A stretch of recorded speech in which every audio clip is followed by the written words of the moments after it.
नमस्कार मंडळी, पुन्हा एकदा स्वागत करतो तुमचं आपल्या एका नवीन व्हिडिओमध्ये. प्रेक्षकांना आता आतुरता लागली ती 25 जुलैची. 25 जुलैला एक नामांकित विठ्ठल केसरी भव्य दिव्य ओपनचं मैदान मित्रांनो होणार आहे. अनेक रथी महारथी टॉपचे नंदी या मैदानात दाखल होणार आहेत.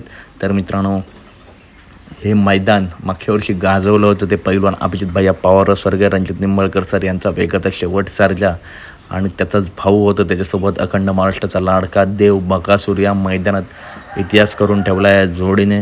आणि यावर्षीसुद्धा मित्रांनो नक्की बकासूरसोबत कोण, सर्जासोबत कोण. तर मित्रांनो खूप चर्चा रंगू लागले आहेत की बकासूर आणि सर्जा हात जोड या मैदानात पळावा. प्रेक्षकांची खूप इच्छा आहे. बघूया मित्रांनो नियोजन होतं आहे का, आणि जर ही जोडी पाळली तर नक्कीच काहीतरी जोडी घडून दाखवेल. कारण चालू सीझनमध्ये आणि प्रत्येक सीझनला मित्रांनो नंदी टॉपच पडत असतात, परंतु हा जोड एका जोट्यात यावा ही प्रेक्षकांची इच्छा आहे. येत्या 25 जुलैला मित्रांनो हा एक संभावित पायरा आपला नक्कीच दिसू शकतो.